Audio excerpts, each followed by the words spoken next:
ओम गणेशाय नमः। ओम नमः शिवाय। मैं निखिल ज्योतिष आचार्य आप सभी का मेरे चैनल पर पुनः स्वागत करता हूं। आशा करता हूं कि आप सभी स्वस्थ होंगे। महादेव की कृपा आप सभी पर सदैव बनी रहे। ये वीडियो मीन यानी कि पाइसेस के लिए बहुत विशेष है, क्योंकि वीडियो है मंगल देवता के गोचर के बारे में। मंगल यानी कि मार्स राशि बदल रहे हैं 13 सितंबर को, और 27 अक्टूबर 2025 तक वो आपके 8वें घर यानी कि तुला में रहेंगे। मंगल बहुत विशेष ग्रह हैं, उनकी विशेषताएं बहुत हैं। जो मेरे रेगुलर व्यूअर्स हैं उन्होंने देखा होगा कि मैं कई बार सूर्य, शुक्र और बुध के गोचर की वीडियोस नहीं दे पाता। पूरा मेरा प्रयास होता है, लेकिन क्योंकि साप्ताहिक और मासिक रेगुलरली आते हैं, बाकी भी कुछ वीडियोस बनती हैं, तो मैं कभी कभी वो नहीं दे पाता। लेकिन मंगल देवता के वीडियोस हमेशा मैं देता हूँ, क्योंकि उनका गोचर बहुत महत्वपूर्ण होता है। मंगल देवता के बारे में बात करें तो वो property, real estate, manufacturing, construction, इनके सेकेंडरी कारक हैं। ऑटोमोबाइल, वाक्य पटुता, मार्केटिंग, स्किल्स, अपने ऊपर विश्वास, पराक्रम, आत्मबल, शारीरिक बल, शारीरिक क्षमता, stamina, sports, muscle power, gym equipments. क्या जिम इक्विपमेंट्स में शनि भी आ जाते हैं? बल्कि बहुत चीज़ों के कारकत्व, बल्कि एक ग्रह के कई कारकत्व, लेकिन मंगल के पास बहुत सारी महत्वपूर्ण चीज़ों का कारकत्व है। चीज़ों को इनिशिएट करना, प्रॉब्लम्स को सॉल्व करना। एक व्यक्ति जिसका मंगल स्ट्रांग है वो प्रॉब्लम सॉल्व करेगा, एक व्यक्ति जिसका मंगल वीक है वो प्रॉब्लम से भागेगा। इसलिए मंगल की विशेषता बहुत है। इसके ऊपर से वो आपके भाग्येश हैं और धनस्थान के स्वामी हैं, इसलिए विशेषता और बढ़ जाती है। मैं हर बार कहता हूँ कि मेरे हिसाब से मंगल मीन के लिए एक योग कारक ग्रह के प्रकार ही हैं। ठीक है, बुक्स में नहीं लिखा, लेकिन एक वही रोल वो निभाते हैं मीन के लिए। और यहाँ पर उन पर बृहस्पति और राहु की दृष्टि भी है, कि दोनों ही वृद्धि के कारक हैं, और बृहस्पति अभी अतिचारी हैं और वो लग्नेश भी हैं। और मंगल की 3 दृष्टियां हैं। उनकी एक दृष्टि है 11वें घर पर, मकर पर, जहाँ उनकी उच्च की राशि है, एक धन स्थान पर जहाँ उनकी स्वराशि है, एक तीसरे घर पर जहाँ पे वृषभ पड़ती है राशि, और वो उनका प्रिय स्थान है।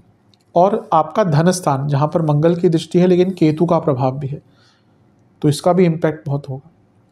तो इन सभी चीज़ों की हम चर्चा करेंगे, क्या प्रभाव रह सकता है इसका। यदि आपकी लग्न राशि या चंद्र राशि मीन है, दोनों ही गाइडेंस के लिए इस राशिफल को देख सकते हैं। जहाँ से ज़्यादा सूट और रिलेट करता है वहाँ से देखिए। व्यक्तिगत तौर पे मेरा मानना है लग्न से देखेंगे तो अच्छा। इनकेस नहीं पता है आपको अपनी लग्न राशि, तो आप अपनी चंद्र राशि से भी इसको ऑब्जर्व कर सकते हैं। कुछ विशेष उपाय वीडियो के अंत में अवश्य बताऊँगा।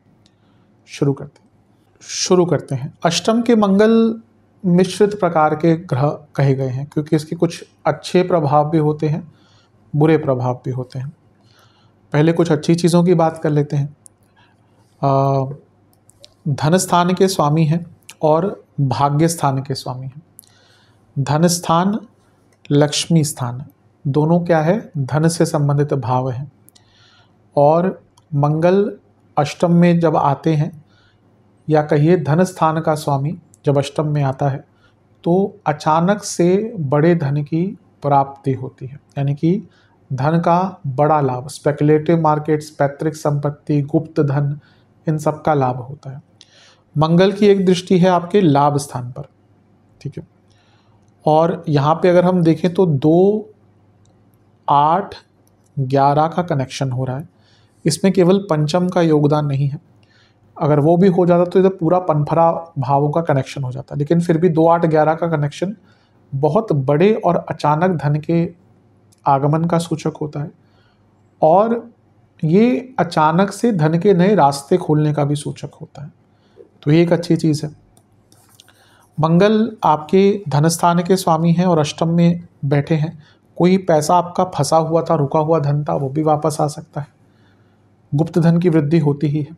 और मंगल क्योंकि प्रॉपर्टी के कारक हैं, अष्टम भाव एंसेस्ट्रल प्रॉपर्टी का होता है, तो पहला तो एंसेस्ट्रल प्रॉपर्टी का कुछ लाभ मिलता ही है, क्योंकि वो धन स्थान के स्वामी हैं, यानी कि प्रॉपर्टी बेचने का योग भी बन जाता है, एंसेस्ट्रल प्रॉपर्टी। और क्योंकि मंगल है, तो अगर आपकी कोई पैतृक संपत्ति है तो उस पर कंस्ट्रक्शन करने का भी योग यहाँ पर बन जाता है। क्योंकि मंगल आपके लिए 2 ऐसे भावों के स्वामी हैं जो धन दिखाता है, इसलिए अष्टम में उनका आना बड़े धन की प्राप्ति, धन कमाने के सोर्सेस में बदलाव, और जो रिसर्च बेस्ड काम करते हैं उनको बहुत लाभ मिलेगा, उनको धन कमाने का मौका मिलेगा। और अगर आपका गुप्त धन है, यानी कि गुप्त धन का सोर्स है, 2 नंबर का काम है, तो बहुत पैसा, बड़े बड़े बिजनेसेस 2 नंबर के काम करते हैं, पैसा ऐसे तो ना आ जाता है।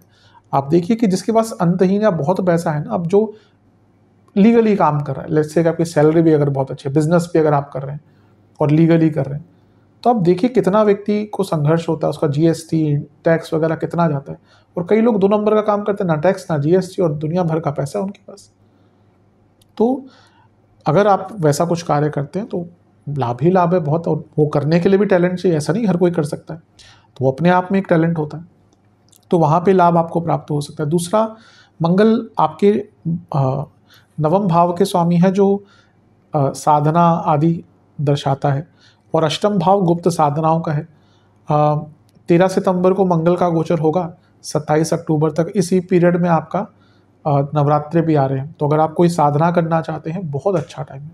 नवरात्रों में शास्त्रों में कहा है कि एक सामान्य दिन पर आप जो मंत्र जाप करते हैं और नवरात्रों में जो मंत्र जाप करते हैं, फ़र्क कम से कम 100 गुना फ़र्क होता है उसका। मतलब कि जो नवरात्रों में आपने एक मंत्र जाप किया, वो 100 गुना ज़्यादा फलित होता है, कहीं कहीं पे इसको 1000 गुना भी कहा गया है। अब वो कहने की एक तरीका है, अब एग्जैक्टली कितना होता है किसी को नहीं पता, लेकिन हाँ, नवरात्रों में कोई भी साधना करने का जो बल है, उसका जो प्रभाव है, बहुत जल्दी मिलता है। अगर आपके कोई गुरु हैं तो उनसे कोई साधना सीखिए, मंत्र सीखिए, नहीं तो अपने आप जिस भी देवी देवता, देखिए हाँ, मंत्र साधना ये सब जो चीज़ें हैं, ये अपने आप में बहुत विशेष होती हैं, विशिष्ट होती हैं, लेकिन ऐसा नहीं कि अगर आपको नहीं आता, नहीं गुरु है तो नहीं कर सकते आप चाहें तो चालीसा का पाठ कर सकते हैं। एक सामान्य व्यक्ति के लिए चालीसा बहुत इंपॉर्टेंट होती है, बनाई ही सामान्य व्यक्ति के लिए जिसको उच्चारण नहीं आता, थोड़ा उच्चारण आता है, कोई मंत्र जाप कीजिए, नाम मंत्र कीजिए, कोई स्तोत्र पढ़िए, तो साधनाओं के लिए इस समय को उपयोग कीजिएगा। मंगल क्योंकि आपके नवम भाव के स्वामी भी हैं, तो ये जब अष्टम में आते हैं तो अचानक से धन की प्राप्ति तो होती है, लेकिन थोड़ा सा ऑन द नेगेटिव साइड ये है कि आपको अपने फादर की सेहत का ध्यान देना है, क्योंकि नवम से 12वें में नवमेश बैठे हैं, तो फादर की सेहत पर बुरा प्रभाव पड़ सकता है, इस चीज़ का बहुत ध्यान देना है। अष्टम के मंगल जो नेगेटिव प्रभाव देते हैं, वो पहला है शरीर में जख्म हो जाता है। शास्त्र ने यही लिखा है कि शरीर में व्यक्ति को कहीं ना कहीं जख्म हो जाता है, चोट हो जाती है, और कोई गुप्त रोग भी व्यक्ति को तंग कर सकता है, तो इसका बहुत ध्यान दीजिएगा।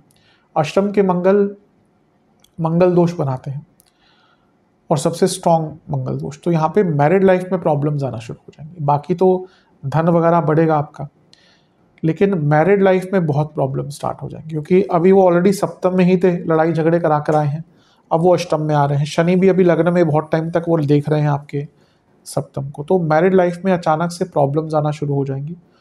और अष्टम में मंगल व्यक्ति को कभी कभी बहुत सारे बदलाव एक साथ लाने पर मजबूर कर देता है। व्यक्ति क्या होता है ना, वो बहुत सारी चीज़ें एक साथ स्टार्ट कर देगा, फिर उनको हैंडल नहीं कर पाएगा, फिर परेशान होगा।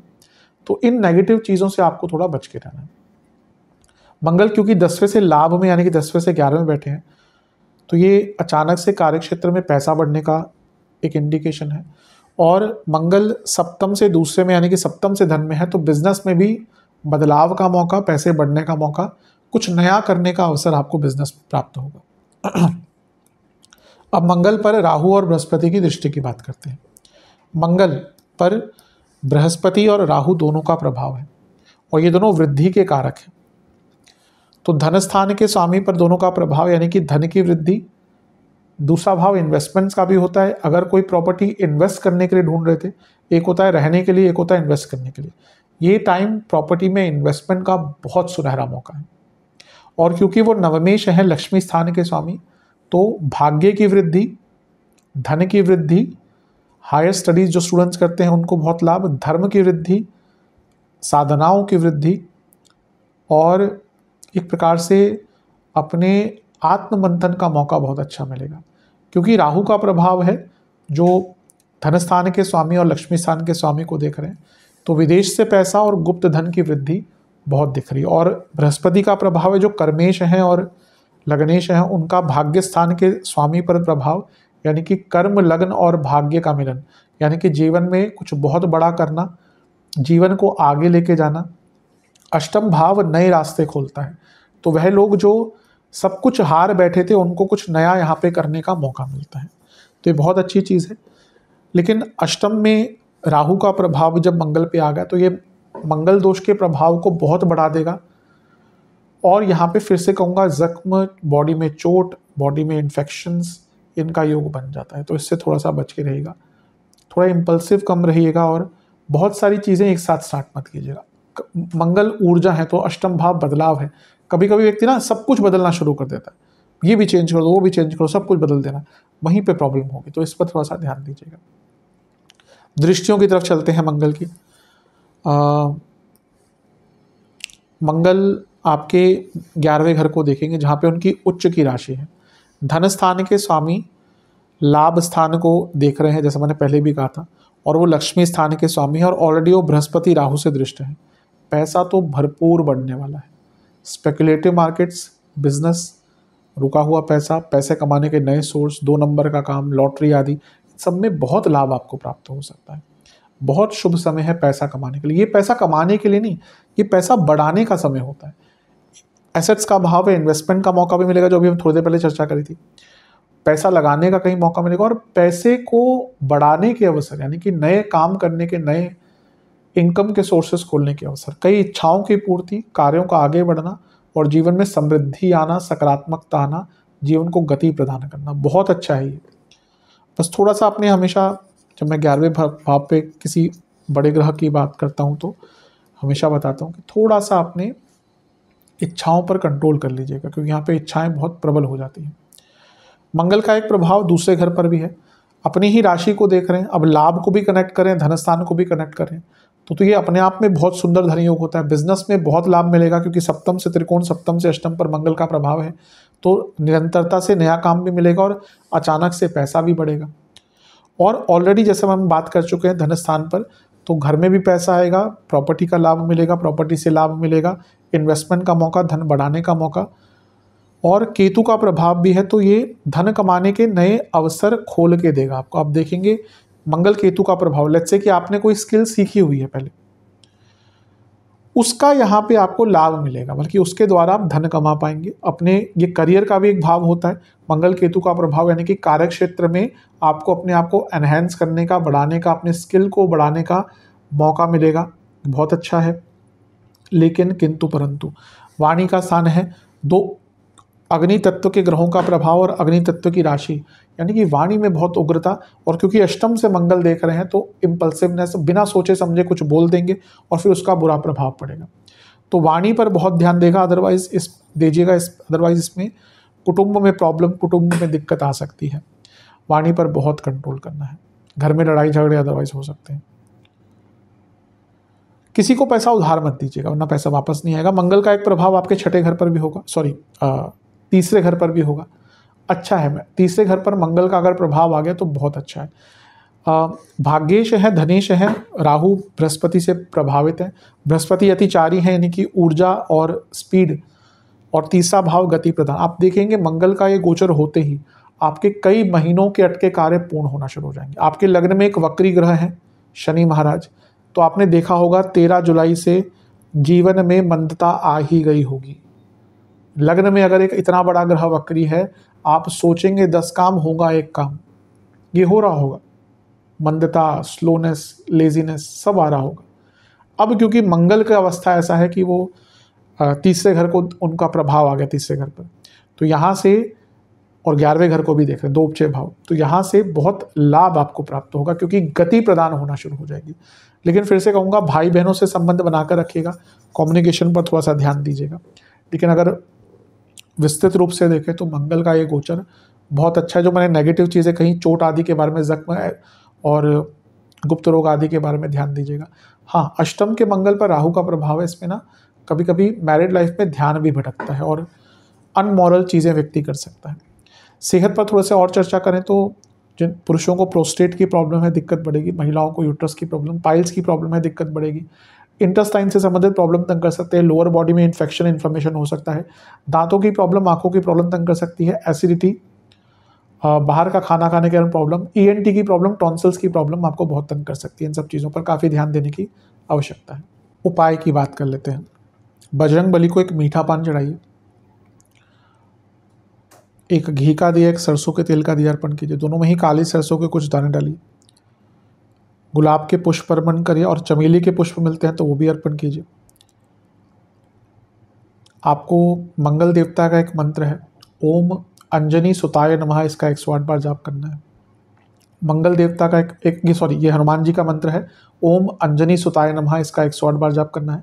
और एक मंगल देवता का मंत्र है, ओम भूमि सुताय नमः, इसका 108 बार जाप करना है। किसी भी मंदिर में गुड़ का दान कीजिएगा, महादेव का पंचामृत से अभिषेक कर जल से अभिषेक कर उसके बाद शिव चालीसा का 2 बार पाठ कीजिएगा। ये उपाय कर लेंगे तो अवश्य बहुत लाभ मिलेगा। आशा करता हूँ कि वीडियो काम आएगी। चैनल पर नए हैं सब्सक्राइब कीजिए, वीडियो को लाइक कीजिए। मिलता हूँ अगली वीडियो में, तब तक के लिए ओम नमः शिवाय।